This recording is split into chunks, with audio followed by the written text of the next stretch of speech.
ये वाणी के विषय में जैसे परा, पश्यंती, वैखरी, मध्यमा, तो इनको सहज रूप से आप विस्तृत इसका वर्णन करें ताकि आम आदमी भी समझ सके कि ऋषि मुनियों के बारे में कहा जाता था कि वो कोई परा वाणी में बात कर रहा है, कोई पश्यंती है, कोई ये वैखरी जो हम बात कर रहे हैं तो वैखरी है, इसका तो पता है, लेकिन जो परा क्या है, पश्यंती क्या है, मध्यमा क्या है, पहले मुझे ही बता दो। वो आप ही बताओ उसके बारे नहीं में। नहीं, मुझे ये सब भारी भारी शब्द नहीं पता है, ऐसे इनको हल्का कर दो फिर हम बता देंगे। शाब्दिक अर्थ। परा, अब जैसे एक होती अपरा विद्या, एक होती परा विद्या। अब परा क्या? हाँ, परा परा किस? यानी जो आध्यात्मिक जगत की है, हाँ नहीं, पार, हाँ हाँ, ठीक है, पार परा। की। और अपरा जो संसार में जीव को ठीक है, पालन की, ये हाँ। होगी। पश्यंती, पश्यंती यानी देखना, जैसे ऋषियों ने देखा, दृष्टा थे, मंत्र ठीक है, ठीक है, समझ में आ गया। हाँ। अब मध्यमा जो मन ही मन चल रहा है कुछ, और वैखरी जो हम लोग बोल रहे हैं। तो इसमें क्या है, आप क्या जानना हाँ, चाहते ये हैं? किस तरीके से, कुछ लोग कहते हैं कि हम वैखरी में बात नहीं करते, लेकिन पश्यंती या मध्यमा इस तरीके की वाणी का उपयोग करके वो रूपांतरण करते हैं, तो ऐसा क्या होता है, ऐसा कुछ? देखो, जैसे 4 वाणियों की बात की है, हाँ। मैं अपनी भाषा में आ जाऊं। हाँ हाँ, अपनी भाषा में।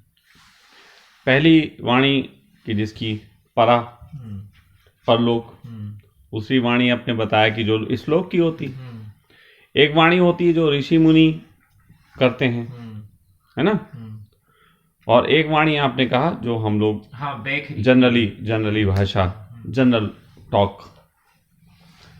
तो इसमें ऋषियों की वाणी जो है उसमें चीजें क्लियर नहीं होती, उसमें क्लियर नहीं होती। जैसे एक वाणी परा हो गई, परमात्मा की वाणी, आकाशवाणी, या अस्तित्व ने जो भी राज छोड़ रखे हैं, कोई सुन पाता, कोई नहीं सुन पाता, वो होगा। एक जगत में जो वाणी बोली जाती है, ठीक है, लेकिन जो आपने एक वाणी कही, उसके बाद ऋषियों की वाणी के बाद जो हम लोग जो वाणी कर रहे हैं, हम लोगों की वाणी जगत वाली वाणी कही जाएगी। हाँ, वैखरी में आएगा ये, वैखरी में आएगा। हाँ, जो हम बोलते हैं ये वैखरी, और जो मध्यमा और पश्यंती है, इन दोनों का, वो पश्यंती यानी देखना, वैसे शब्द का तो अर्थ होता है पश्यंती, जिसने मंत्र दृष्टा ने देखा, ऋषियों ने वो देखा, आत्म साक्षात्कार किया, और मध्यमा जो मन में चलती है, तो इसको सहज आम आदमी के लिए सरल करके बताएंगे तो ज्यादा बेहतर होगा। देखो, मैं ख्याल से वाणी जब शब्द यूज किया जा रहा है तो वाणी शब्द का मतलब हम संवाद से लगा रहे हैं, ठीक है। हाँ। तो अब हम इसको फिर से बोलेंगे। जब संवाद से बात की जा रही है तो संवाद एक होता है परमात्मा का, ठीक है, एक संवाद होता है समाज का, एक संवाद इंसान करता है अपने मन के साथ, हाँ, एक संवाद इंसान करता है जैसे अभी हम लोग कर रहे हैं एक दूसरे से, एक संवाद ऋषियों ने किया, ठीक है। तो संवाद कुल मिला के अपने दिमाग की ही एक तरीके की अवस्थाएं, दिमाग की ही अवस्थाएं, और इस दिमाग की अवस्थाओं को अगर हम देखें तो बहुत से लोगों को अलग अलग तरीके के स्वभाव के साथ वो इस जगत में जीते हैं, और उस स्वभाव के साथ जीने में उनकी वाणियां अलग अलग तरीके की या संवाद अलग अलग तरीके के हो जाते हैं। जैसे कोई बच्चा किसी ऐसे घर में पैदा हुआ जहां पे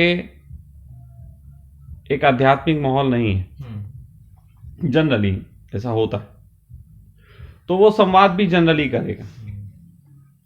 उसके बाद हो सकता है कि उसको एक माहौल मिल जाए, आश्रम में माहौल, जैसे हमारे यहाँ बच्चे आए तो आश्रम का माहौल मिल गया, तो वो वहां पे आश्रम के माहौल में उस तरीके की बात करने लगेगा।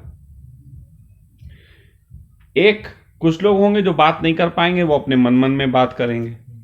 अब मनीष देखो बैठा मन में बातें कर रहा, इधर देखो।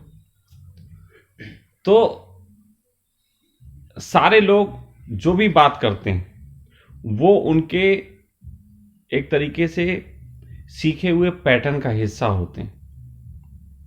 एक बहिर्मुखी स्वभाव होता है, अंतर्मुखी होते हैं।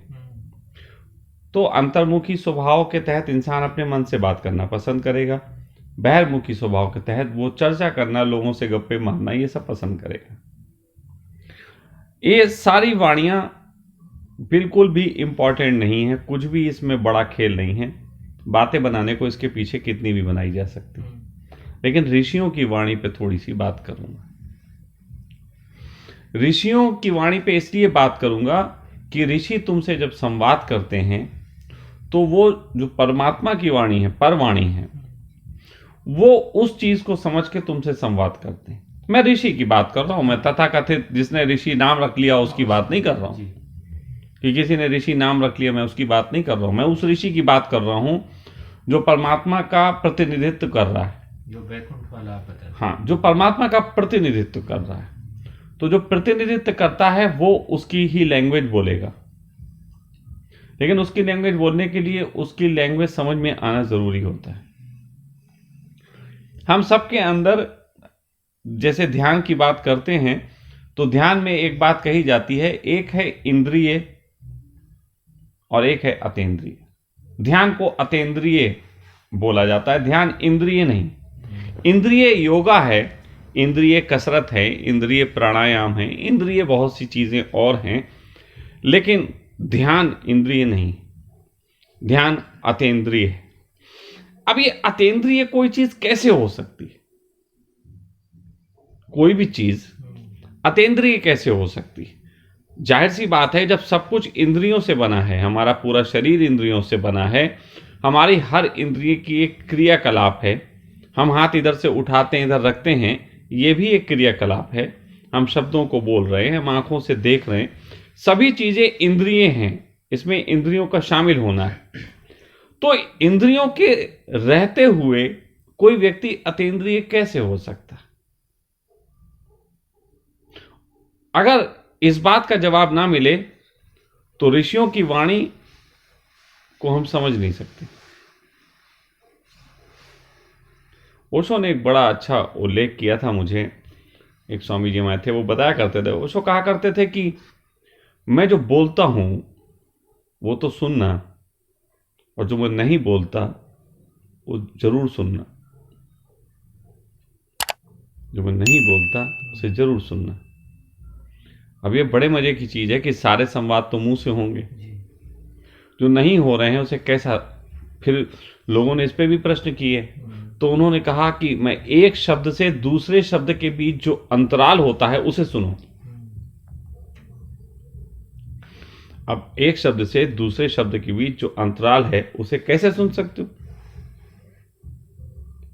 लोगों ने कहा यह शून्य है।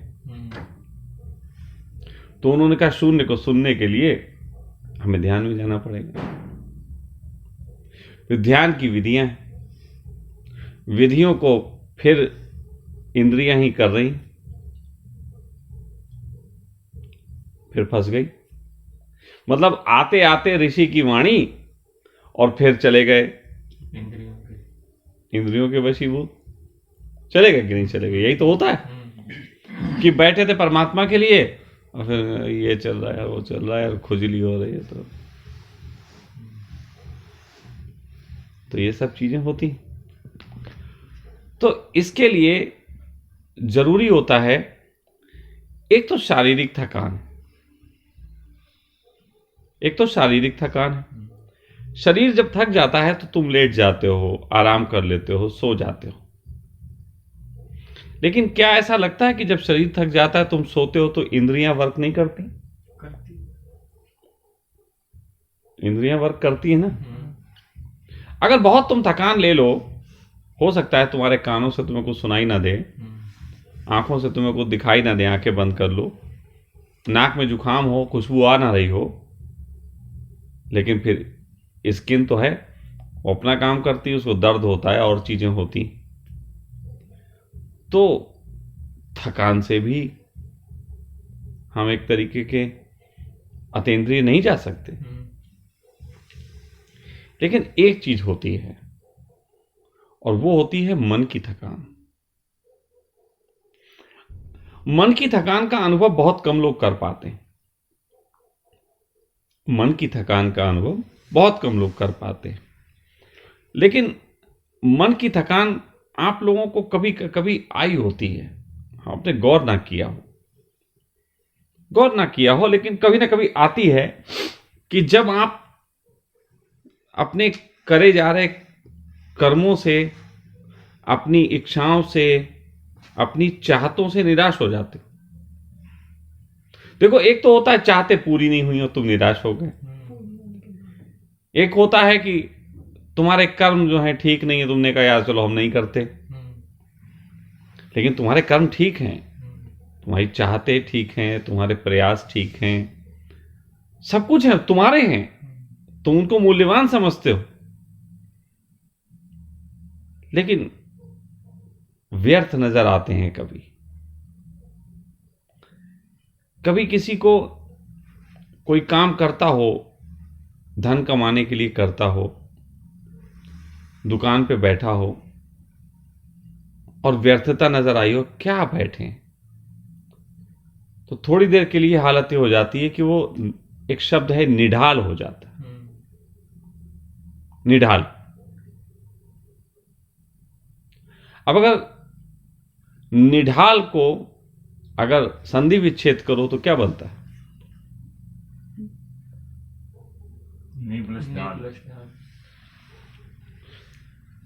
निढाल को अगर हम सही अर्थों में कहना चाहें तो ढाल रहित। न ढाल नहीं है। ढाल क्या है? अब ये जिसने ये शब्द का निर्माण किया, आज जरा इस शब्द पे थोड़ा समझेंगे और ये हमें सहयोग करेगा अंदर जाने में। निढाल शब्द जिसने किया होगा, क्या उसने हाथ में ढाल पकड़ी थी, छोड़ दी? निढाल उसने विरोध, जो रेजिस्टेंस था सुरक्षा का, वो सब हमारी सब इंद्रियां रिजेक्ट करती हैं, प्रतिरोध करती हैं, एक ढाल बना के जीती। हमारी आंखों पे इतना सेंसिटिव बनाया गया है कि एक तिनका भी आता है जो हमें दिखता भी नहीं है, फिर भी आंखें बंद हो जाती। ढाल है। कानों में शब्द जाते हैं, आप उसको रोकने की कोशिश करें तो वो गूंज के पहुंचते हैं। वो शब्द आबासा नहीं होते, लेकिन वो फिर वायु के रूप में पहुंच जाते हैं। नाक में खुशबुएं आप कितनी रोक लो, लेकिन वो प्रवेश कर जाएंगी। तो इंद्रियों का भोजन उनकी ढाल है। इंद्रियां अपना भोजन मांगती रहती हैं। अब देखो, मैं मांगने को ढाल कह रहा हूं, नहीं मांगने को ढाल नहीं कह रहा हूं। आप समझे?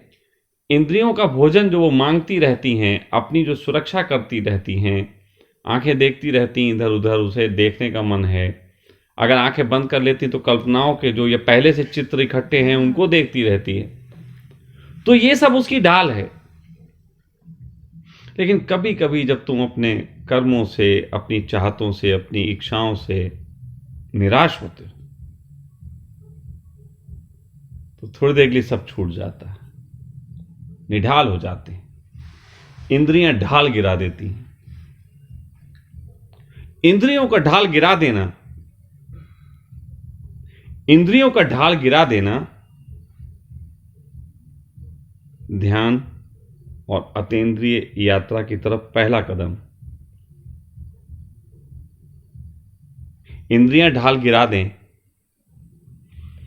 तो सोचो कि नाक में खुशबू जाती है, खुशबू बहुत अच्छी गई तो अच्छी लगती, बुरी गई तो बदबू लगती।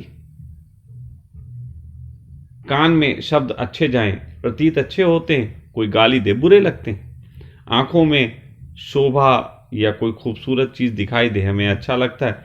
बदसूरत, गंदी, मलमूत्र ये सब दिखाई दे तो अच्छा नहीं लगता। लेकिन एक व्यक्ति जो निढाल हो गया, सही अर्थों में निढाल हो गया, उस व्यक्ति को कोई फर्क नहीं रह जाता कि पड़ोस में गंदगी पड़ी है कि क्या है। शराबी देखो, शराबी बहुत शराब जब पी लेता है तो निढालता को उपलब्ध होता है। बहुत शराब जब पी लेता है, लेकिन वो निढालता, वो जागरण नहीं बन पाती। वरना सब शराब पीने लगे, मेरी बात सुने ना तो बढ़िया। लेकिन अब ऐसा ही समझो कि निढाल होने पे तुम्हें अतीन्द्रिय स्वाद लगता है। ये ऐसा ही है कि जब सारे ताले खुल गए तो तुम तिजोरी खुल गई, परमात्मा का हीरे मौजूद हैं, है ना। लेकिन अगर तुम नशों से, अगर तुम जबरदस्ती, अगर तुम बहुत मतलब चीजों का उपयोग करके निढाल हो जाओ तो एक गजब की बात होती है। जैसे शराबी निढाल हो जाता है लेकिन ताले भी खुल जाते हैं, तिजोरी खुली पड़ी लेकिन शराबी की इतनी स्थिति नहीं होती उसे उठा सके, उसके दर्शन कर सके। भाई तिजोरी खुल भी पड़ी हो, तुम्हारे अंदर कुछ बचा ना हो, तुम बेहोश हो जाओ तो फिर फायदा क्या तिजोरी का। परमात्मा तुम्हारे सामने हो और तुम किसी भी रूप में उसके दर्शन नहीं कर सकते तो उसके सामने होने का क्या औचित्य। तो इसीलिए शराबी और नशेड़ी ये सब उन अनुभवों से गुजरते हैं लेकिन चूक जाते हैं।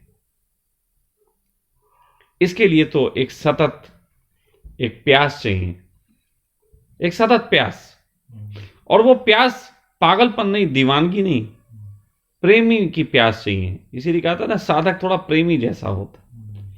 अब प्रेमी जब शब्द यूज होता है तो कई लोग उसको विक्षिप्त टाइप के प्रेमी किरण वाले, तो वो अपने से कह रहा मैं ही तो प्रेमी हूं, ऐसी तो परमात्मा को पाना।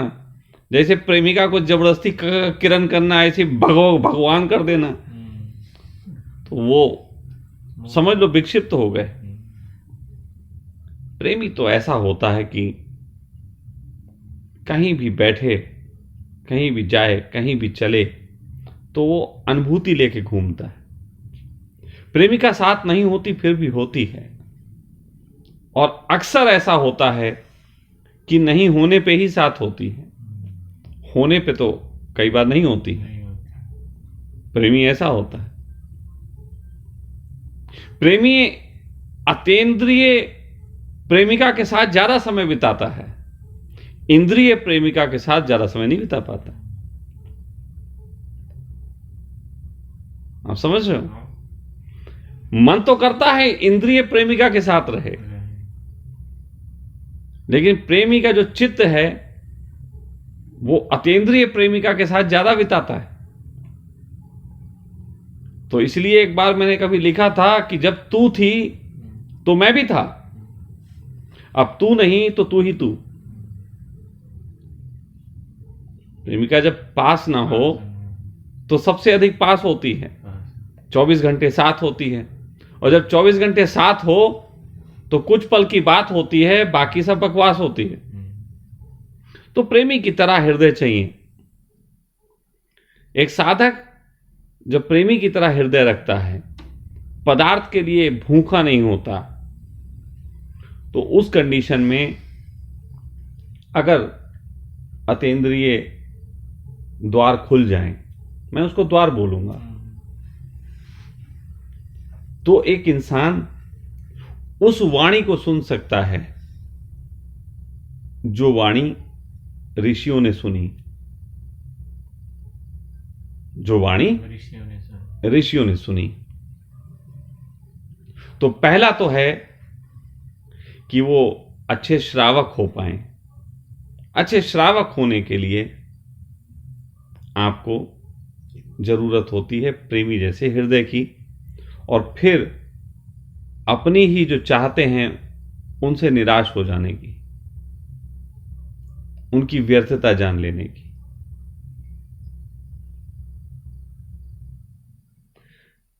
दूसरी चीज फिर है जिसको और समझना जरूरी है। पहला तो है कि अतीन्द्रिय अनुभवों से गुजर के परमात्मा की परा वाणी कोई सुन पाता है जो ऋषि होता है। लेकिन फिर दूसरी बात है कि ऋषि तुमसे कहता है। तो पहला तो हुआ सुनना, दूसरा हुआ कहना। वो कहने के संबंध में भी कुछ बातें हैं जिसको बड़ा समझो।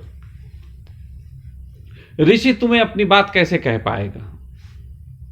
बैखरी का उपयोग करे, बोल के ही बताएगा बैखरी में, और उसने सुना है वो परा में। देखो फिर वही बात आएगी कि आंखों ने देखा है जुबान ने देखा नहीं। देखा नहीं, वो कह रही। तो इसलिए भूल हो जाएगी जुबान से कहने में, लेकिन फिर भी ऋषि जुबान से कहता है, वो जुबान से कहता है। और ऋषि एक तरीके से तुम्हें अपने प्रेम में लाता है। जब कोई व्यक्ति किसी ऋषि की संगत में, किसी गुरु की संगत में इतने प्रेम से भर जाता है कि वो उसकी उपस्थिति में भी, अब ये बिल्कुल आगे की बात है। एक तो प्रेमी प्रेमिका की मैंने बात कही कि जब प्रेमिका नहीं होती तो ज्यादा होती है, होती है तो कम होती है। लेकिन गुरु के संबंध में बड़ी उल्टी बात है। गुरु जब होता है तो ज्यादा होता है, जब नहीं होता है तो नहीं होता। तो गुरु अपनी उपस्थिति में तुम्हें उस प्रेम से भरता है कि तुम उसकी संगत में उसकी वाणी सुनते वक्त, जब वो कुछ वाणियों से तुम्हारे दिमाग के जो तर्क हैं, जिनमें तुम घुसे हुए हो, सामाजिक हो रखे हो, जब वो उनको काट देता है, जब उनको काट देता है और तुम्हारी बुद्धि शांत होती है, प्रेम से भरा हृदय होता है, तो गुरु की संगत में सुनते सुनते गुरु को तुम्हें तुम्हारे ही चाहते हैं, तुम्हारी ही जो इच्छाएं हैं वो व्यर्थ नजर आने लगती हैं। और अचानक उस सत्संग में तुम अतीन्द्रिय स्वाद को उपलब्ध हो जाते हो। तो वो अपने अतीन्द्रिय स्वाद को अपनी इंद्रियों के माध्यम से तुम्हारे अतीन्द्रिय चित्त तक पहुंचाने का काम करता है। ये होता है गुरु शिष्य संवाद। ये ऋषि कर पाता है।